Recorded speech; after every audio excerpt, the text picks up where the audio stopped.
¿Qué tal, amigos de Yordum? Estamos nuevamente comenzando el año y esta entrevista es muy especial. Es la primera entrevista que tenemos con tu servidor Víctor Torres, Víctor Torres, director de el Centro Estatal de Vigilancia Epidemiológica. Centro Estatal de Vigilancia Epidemiológica. Víctor Torres es un amigo de hace muchos años, nos ha acompañado en varias entrevistas. Sí.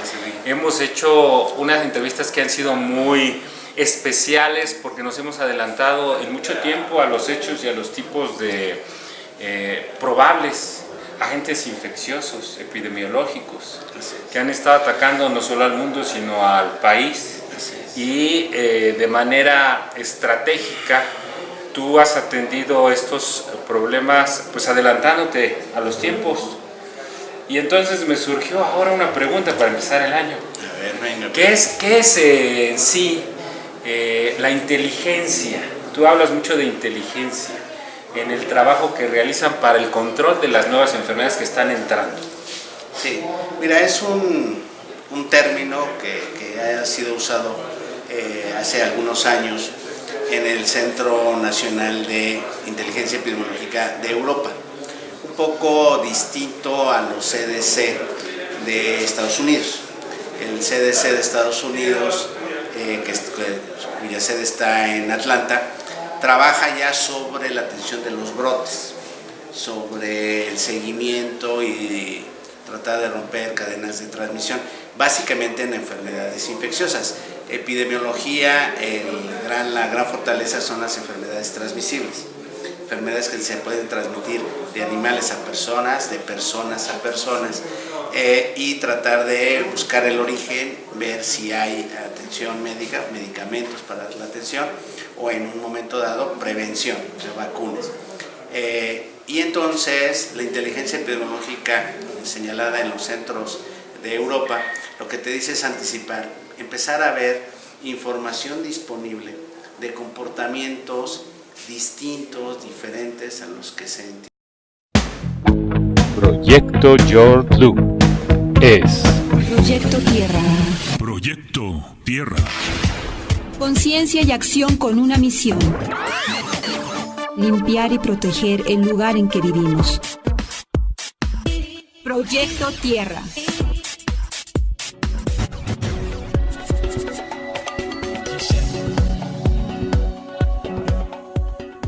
Proyecto Yordum.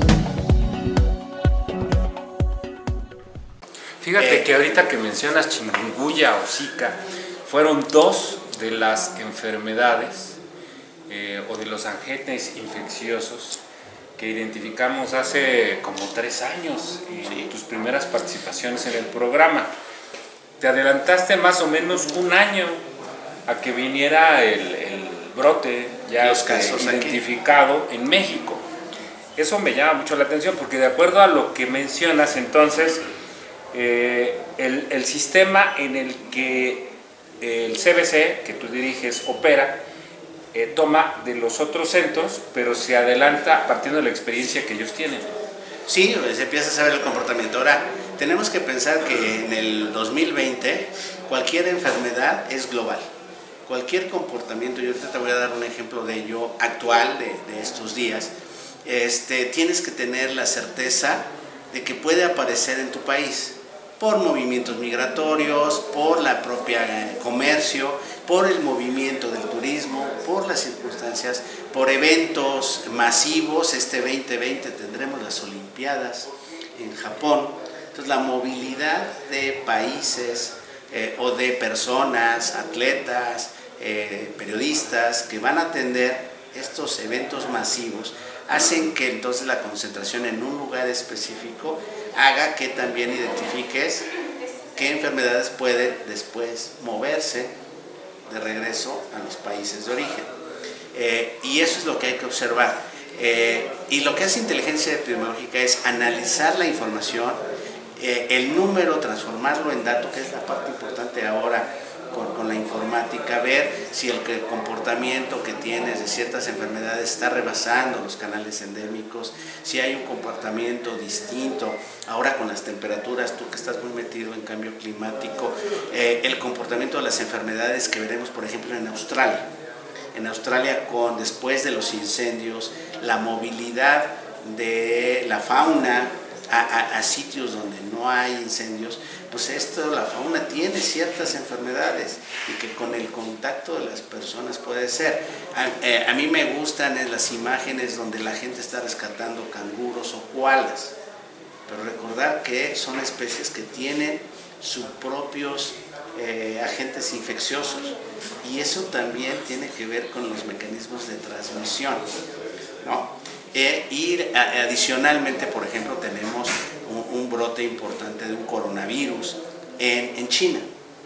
El día de ayer notifica Japón el primer caso del coronavirus de origen chino en su país. ¿Qué es un coronavirus? Un coronavirus es un virus semejante a los que tuvimos hace 15, 16 años con el síndrome agudo respiratorio severo, el famoso SARS, que si tú recuerdas la historia de SARS, igual se origina en China, en una comunidad que se llama Guangdong, y que de repente gente que se desplazó de Guangdong, un ejemplo muy interesante de un médico que se fue a actualizar a algún lugar y que después se hospedó en un hotel, y después una azafata que en el mismo piso había estado, entonces la azafata se enferma en otro país fuera de China, y que después también una canadiense que también estuvo hospedada en ese hotel, en ese mismo 9º piso, y que regresa a Toronto y que da sintomatologías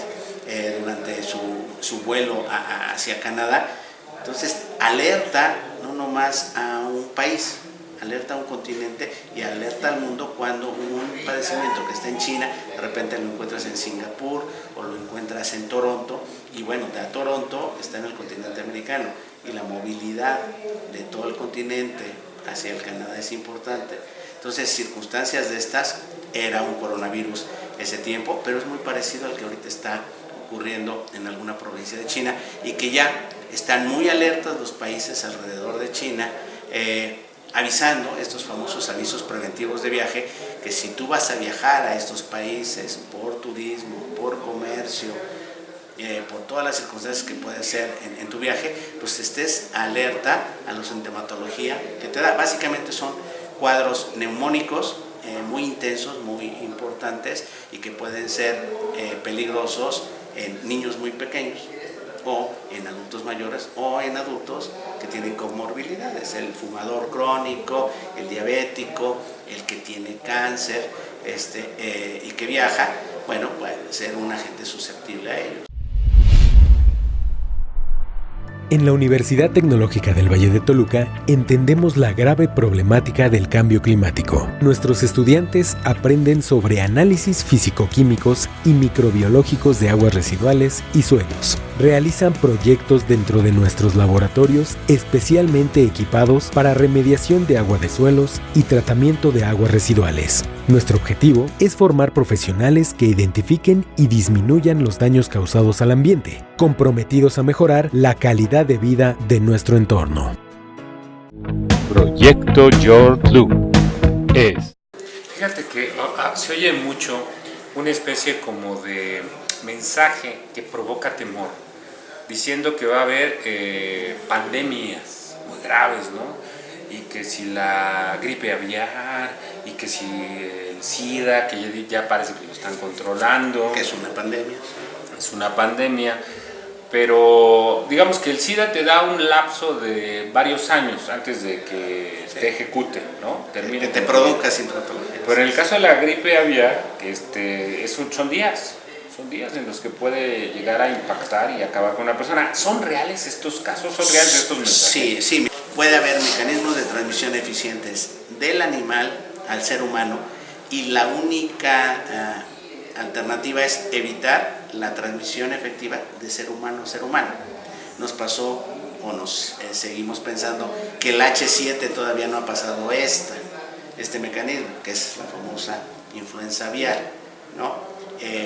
Hay casos esporádicos de animales a seres humanos, pero no tenemos documentado una transmisión efectiva. O sea, sí es un riesgo latente. Por supuesto, cualquier enfermedad de animales eventualmente te puede transmitir. Tu propio perro tiene ciertos parásitos que si tú tienes mecanismos de prevención, te puede producir enfermedades. Y luego les andan dando besitos en la boca y los Sí, perros la se transmisión limpian con la lengua. Así es, no les haces el aseo Sí. adecuadamente. Sí, hay enfermedades propias del perro que te puede afectar, básicamente parasitosis, ¿no? Se decía, por ejemplo, que el SIDA venía transmitido por un tipo de chimpancé Así es. o mandril de allá de África, ¿no? Sí, que de alguna manera estaban buscando el origen a través de cómo brinca al ser humano. Y después ya nos dimos cuenta que no nomás era de poblaciones que de alguna manera fueron vulnerables a partir de este diagnóstico, pero que ahora lo ves con un comportamiento distinto y que si bien el origen era zoonótico, ahora no, ahora son mecanismos distintos y que hay que prevenir. Pero hay que recordar, y aquí es parte importante de platicarte en el programa, de aquellas enfermedades que ahora pensaban las poblaciones europeas o americanas que ya habían desaparecido, las famosas prevenibles por vacunación. Por ejemplo, sarampión. Ya había desaparecido. Ya había desaparecido, entonces las mujeres jóvenes, las mujeres millennials, dicen, pues no vacuno a mi hijo. Porque además revisé en el internet y un científico dijo que estaba asociada a la triple viral con la presencia de autismo, cosa que después se descartó totalmente, pero dice, no, es que yo no quiero a mi hijo autista, entonces no lo vacuno, además no hay sarampión. El año pasado los peores brotes de sarampión en Europa, brotes importantes en Estados Unidos, algunos casos desafortunadamente ocurridos en nuestro país y cuyo antecedente es no fue vacunado. No fue vacunado porque sus papás decidieron no hacerlo. Poliomielitis es una de las enfermedades que estamos a punto de erradicar. Ahorita en este momento solamente erradicada está viruela, ¿no? Y ya tenemos más de 50 años sin viruela en el mundo. Pero poliomielitis estamos a un punto, pero empieza otra vez las transmisiones efectivas en países que habían controlado. Entonces, ¿Por qué un médico con el conocimiento da este mensaje de que ya no los vacunes, no pasa nada con el sarampión? Ese es un gran inconveniente que hay que luchar con las nuevas generaciones, porque además pensamos, o piensan muchos médicos que la vacuna es un tema de enfermería. La responsabilidad de vacunar a los niños es una oficina, un consultorio de medicina preventiva de enfermeras. No, el médico tiene que conocer, el médico hace 25 años se quitaba problemas porque nomás tenía 5 vacunas que poner, ahora ponemos más de 15. 15 vacunas. 15 vacunas, o sea, estás hablando de 15 enfermedades que podemos eliminar y eventualmente erradicar. Porque sabes el mecanismo de transmisión, hay una atención preventiva y entonces puedes atenderlas, ¿no? Proyecto George Blue es No les llegó el mensaje a tiempo por el gran choque del internet, de grupos antivacunas. No, pues es que no necesita la vacuna mi hijo, está bien alimentado, tenemos una casa en un barrio de clase media y media alta, a mis hijos no les va a dar. Es que ahora hay médicos que se autoproclaman por internet, consejeros psicológicos y psiquiátricos por internet, coachings de todo tipo por internet, y nadie te garantiza que tengan el conocimiento suficiente para atender eficientemente ese tipo de problemas. Yo creo que generan a veces hasta más problemas que los que solucionan. Y voy a las escuelas, o sea, tú preguntas ahorita a un chico que está por salir de la escuela de medicina si ha visto en su vida un caso de tosferina. Pues te va a decir que no. Que si ha visto un caso de poliomielitis paralizante, te va a decir que no.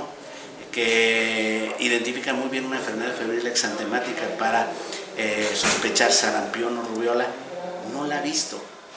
Y cuando la vio en los libros la pasó en menos de 3 meses en el conocimiento.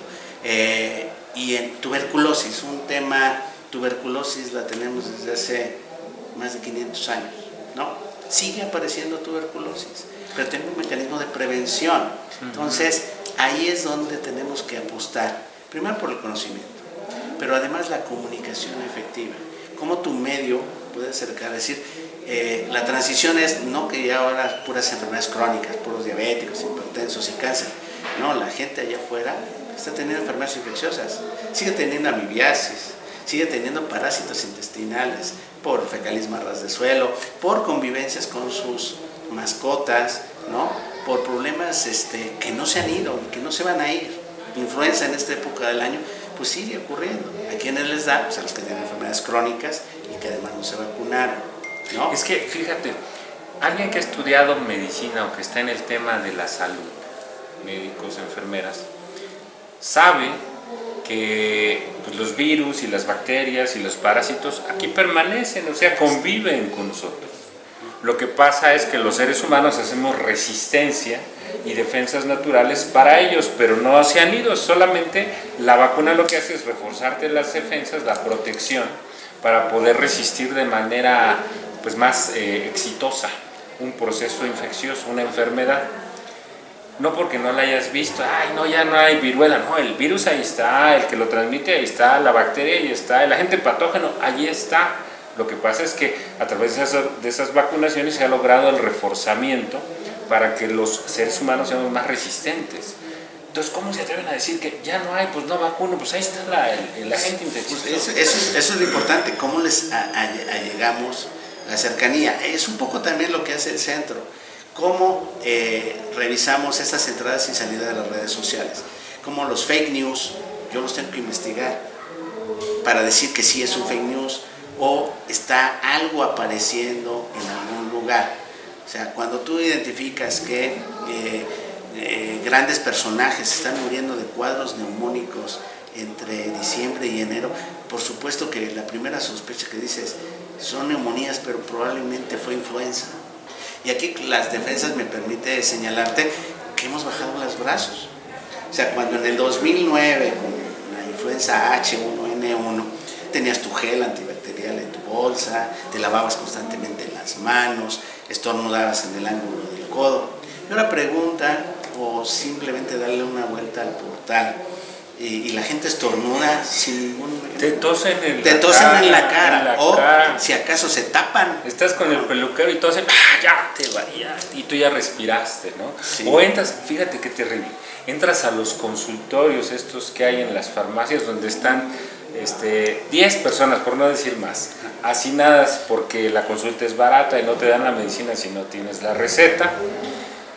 Además la pasan en automático para que ya no tengas acceso a ella, o sea, ya consumes porque consumes.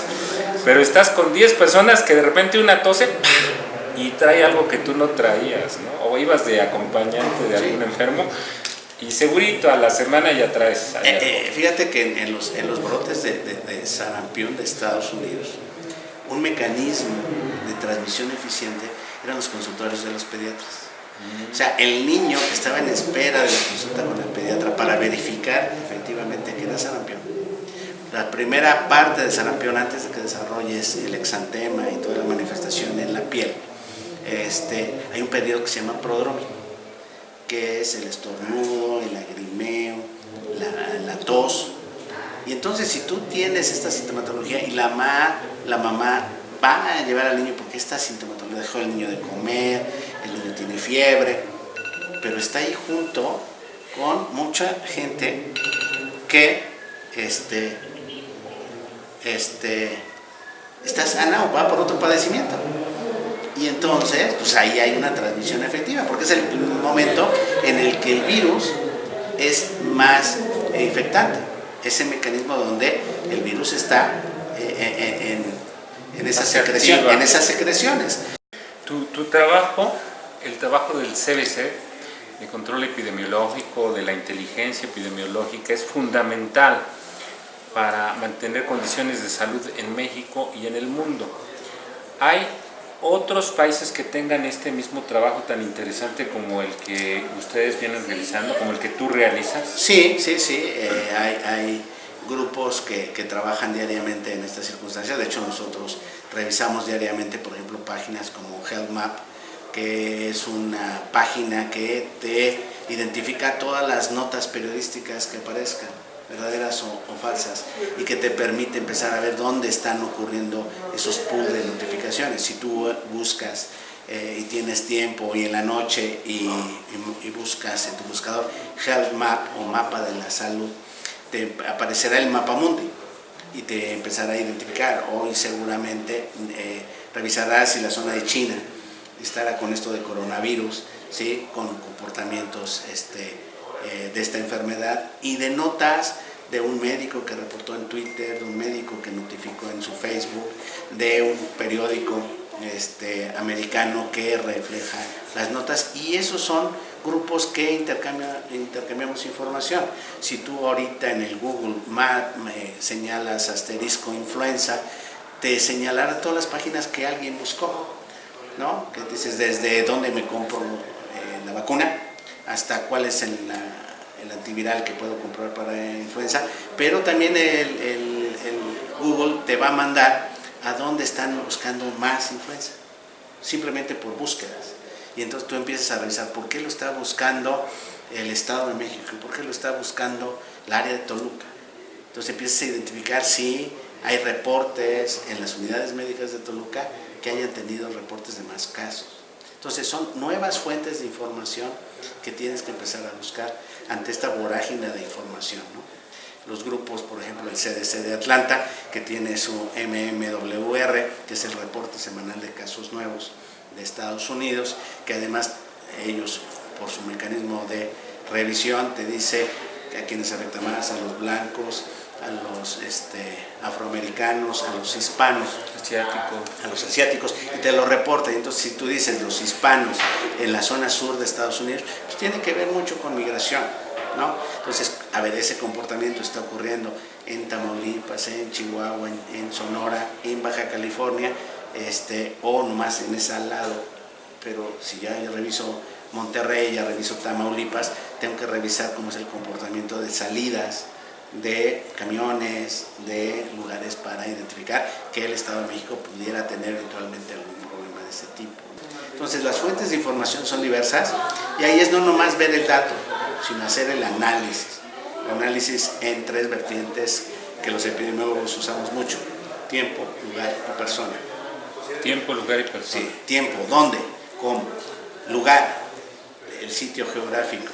Persona, ¿a quién está afectando más? A los niños, a las mujeres, al adulto mayor, ¿no? Y eso te permite decir a quiénes tienes que mandarles el mensaje. El mensaje ahora ya no es en el tríptico ya no nos está funcionando, porque el tríptico, que te tardas tiempo en diseñar, con la mejor imagen, con mejor lenguaje, la gente lo ve y lo desecha. La gente le está creyendo al Twitter, al mensaje del Twitter, al mensaje del Facebook, al mensaje del Instagram en el caso de los jóvenes, ¿no?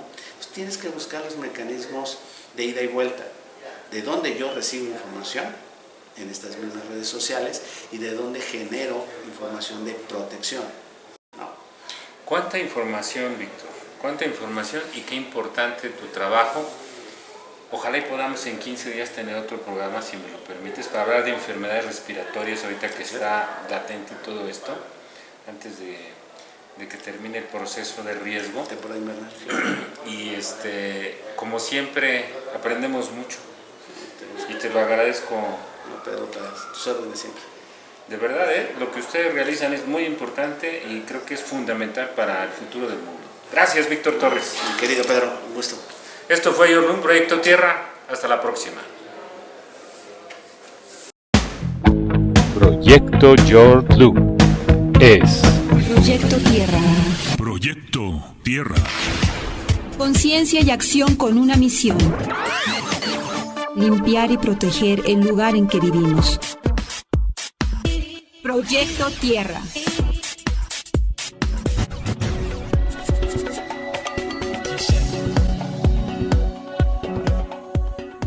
Proyecto Yorlun